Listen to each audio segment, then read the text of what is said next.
Hello netizens, welcome back to another episode of our podcast Digital Awareness by Software Club in collaboration with the Spotlight Club. I'm Shabda Shrestha, member of Software Club, and I also have Dhiraj Phuyal with me, who is the president of Software Club. Hello everybody. This is our fourth episode and today we'll be talking about Metaverse. So Dhiraj, let's get started. So Metaverse भनेको के हो actually? So Metaverse is आजकल pretty hot topic of the industry भएको छ हैन.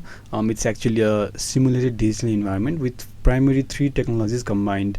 के भन्दाखेरि चाहिँ AR, VR अनि दुईटालाई टाइ गर्नको लागि blockchain. तर we combine these things in such a way that we also implement the concept of social media for each user interaction.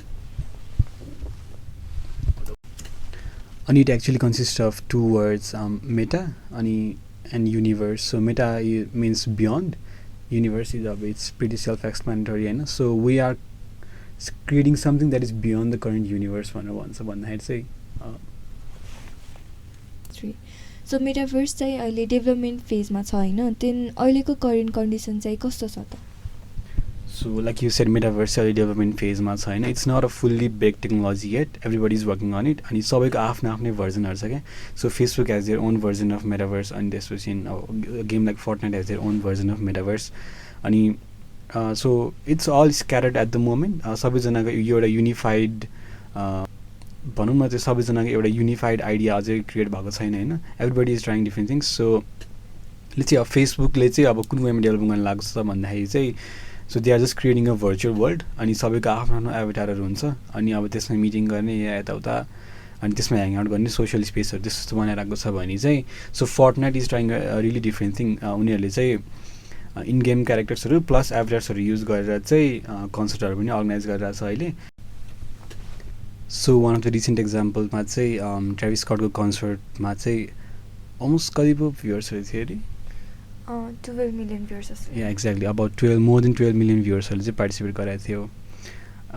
But this is now you only have to try again. But this is not to say it's the final form of final form. It could be just that a simple Zoom call just with just digital avatars. We really don't know. They are just trying everything at the moment. So you said कि everybody is trying new things हैन. That makes me wonder everybody भन्नाले को पर्यो अनि how much competition is there currently in Metaverse? Yeah, so everybody भन्नाले at the moment most of the big tech companies are really involved in it and most of the game companies are also involved. So let's say Fortnite and I guess PUBG हरुले पनि आफ्नो try गरिरहेको छ. I'm not really sure about that. So at the current moment सबभन्दा lead लिएको भनेको चाहिँ फेसबुकले लिएको छैन because and they have also changed their name to Meta to imply that Metaverse is the future and they are working on it भनेर. So like I said, Facebook चाहिँ अहिले सबभन्दा बिगेस्ट फेसबुकले चाहिँ लिड गरिरहेछ भने अनि माइक्रोसफ्टहरूले पनि आफै अनाउन्स गरेको छ. Plus there are also lot of startups growing up. Saudi अरेबियाले पनि अबाउट 1 or 2 बिलियन समथिङ कति डलर्स चाहिँ स्टार्टअपहरूको लागि भनेर फन्ड गर्न लागेको छ मेटाभर्सकै लागि भनेर actually. So the competition is just really getting started अनि फेसबुकले चाहिँ लिड चाहिँ गरिरहेछ but others might catch up pretty soon.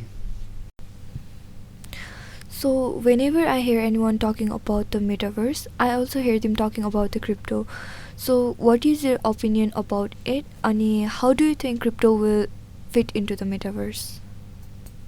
So at the moment, let's say gaming engines are used yeah VR technology use we can create a virtual world and त्यसमा केही नयाँ कुरा भएन. But if we are going to live in it or if we are going to spend most of our time here, then obviously अरू कुराहरू पनि त्यसमा include हुनै पर्छ हैन. So for example के भन्दाखेरि अब let's say कुनै कुरा अब if you own something in the metaverse then त्यसको एउटा कुनै एउटा डिजिटल प्रुफ पनि चाहियो हैन. Then we also have our assets in the metaverse as well हैन. अब हामी ट्रेडिङ गरौँला कसैलाई बेचौँला कोहीबाट किनौँला त्यसको पनि एउटा त्यसलाई त्यो प्रपर्टीलाई पनि एउटा ट्रान्सफर गर्ने कुनै एउटा मेकानिजम चाहिँ चाहियो हैन.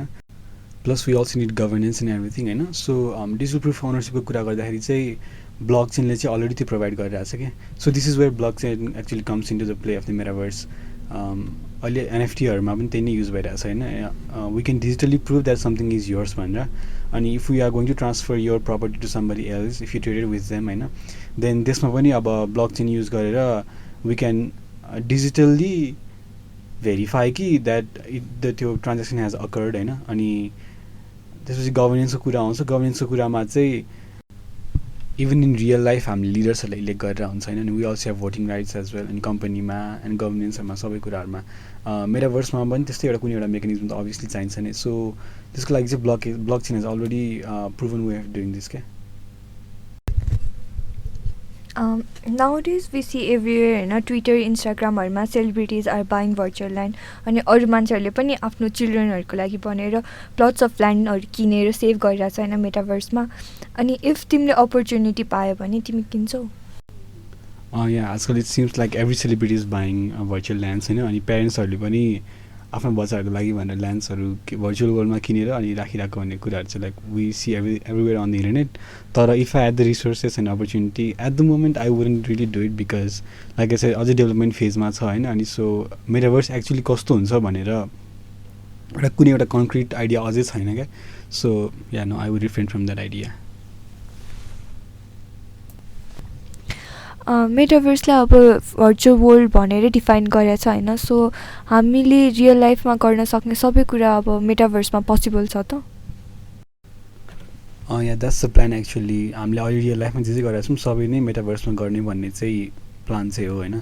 सो अहिले नै हामीले सबै देखिरहेछ. हामीले जति पनि पहिला फिजिकल वर्ल्डमा गर्थ्यो कुराहरू most of the things are going towards digital होइन. सो पेमेन्ट पनि लेट्स अब पहिला क्यासबाट गरिरहेको थियो भने अब अहिले सेवा खल्ती यता युज गरेर हुन्छ. अनि सिमिलरली अब सपिङहरू पनि हामीले पहिला पसल नै गरेर हुन्थ्यो नि. अब आजकल अनलाइनै गरेर हुन्छ होइन. सो सिमिलरली पछि गएर चाहिँ अब जब्सहरू पनि सबै मेटाभर्सकै थ्रुबाट गर्ने. अनि त्यसपछि अब पार्टिजहरू पनि मेटाभर्सकै थ्रुबाट अटेन्ड गर्ने भन्ने प्लान चाहिँ छ. सो अहिले मेटाभर्स डेभलपिङ फेजमा छ होइन. अब यसको फ्युचर चाहिँ कस्तो अज्युम गर्न सकिएला? That's a pretty good question actually. So future like we really can't predict it and it's all just about speculation.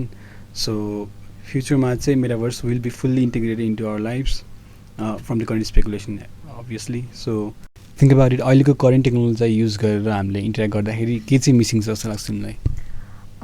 अब इन पर्सन हुने एक्सपिरियन्सहरू मिसिङ हुन्छ. या एक्ज्याक्टली. मेटाभर्सले चाहिँ त्यही नै एड्रेस गर्न खोजिरहेको हो क्या. अहिले अब हामीले जुमहरू युज गर्छौँ, मिट युज गरेर हुन्छ होइन.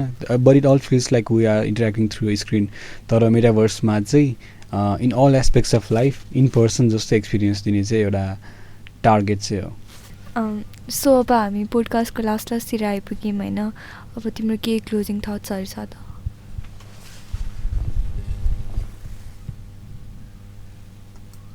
Yeah, so like I said, Metaverse is still development phase, and we are just getting started. We don't even have an idea of what it's going to look like in the future. Everything is just speculation, and everybody is just trying their own ways and coming up with their own version of Metaverse. So, a unified Metaverse, it's still a long way off.